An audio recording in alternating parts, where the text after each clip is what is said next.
মসজিদ যারা পরিচালনা করে কি ধরনের মানুষ চাই,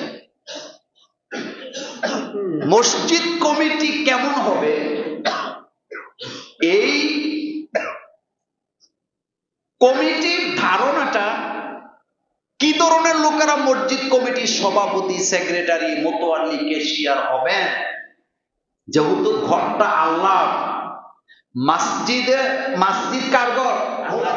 তো যেহেতু ঘরটা আল্লাহ, মসজিদ কমিটিতে যারা থাকবে কমিটিটা কেমন হবে এই কথা বলে দেওয়ার দায়িত্বটাও সুবহানাল্লাহ বলেন।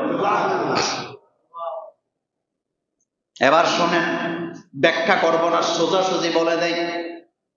আল্লাহ রাব্বুল আলামিন বলছেন 6টা গুণ যদি না থাকে আমার মসজিদ কমিটিতে সে থাকার যোগ্যতা নাই। কয়টা? আরো জোরে বলেন কয়টা? আল্লাহ রাব্বুল আলামিন সূরা তাওবায় বলছেন 18 নম্বর আয়াত, ইন্নামা ইয়ামুরু মাসাজিদাল্লাহি মান আমানা বিল্লাহি ওয়াল ইয়াউমিল আখির ওয়া আকামাস সালাতা ওয়া আতাজ যাকাতা ওয়া লাম ইয়াখশা ইল্লাল্লাহ ফাআসা উলাইকা আইয়াকুনু মিনাল মুহতাদিন। মসজিদ কমিটিতে যারা থাকবে, মসজিদের সভাপতি, সেক্রেটারি, মোতোয়াল্লি, সদস্য যারা হবেন, তাদের গুণাবলীর জন্য আল্লাহ পাক প্রথমে বলছেন আমার মসজিদ কমিটিতে, আমার মসজিদ পরিচালনা কমিটিতে যারা থাকবে, 1 নাম্বার গুণাবলী তাদের আল্লাহর প্রতি পূর্ণ ঈমান থাকা লাগবে। যদি শিরিক বেদাতে লিপ্ত থাকে আমার মসজিদের কমিটিতে জায়গা পাওয়ার সুযোগ নাই। 2 নাম্বার পরকালের উপরে বিশ্বাস রাখা লাগবে। 3 নাম্বার নামাজি হওয়া লাগবে, সালাত আদায়কারী হওয়া লাগবে। কোন বেনামাজিকে মসজিদ কমিটিতে রাখা যাবে না।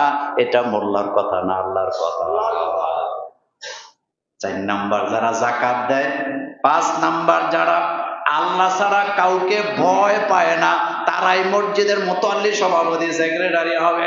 আর 6 নাম্বার যারা হেদায়েতের পথে চলতে চায়, হক জানার পরে হকটাকে মানে, বাতিলটাকে ছেড়ে দেয়, হক জানার চেষ্টা করে, হেদায়েতের পথে মরণ পর্যন্ত থাকতে চায়, এই 6টা গুণ যাদের মধ্যে থাকবে না মসজিদ কমিটিতে আসার কোনো যোগ্যতা নাই।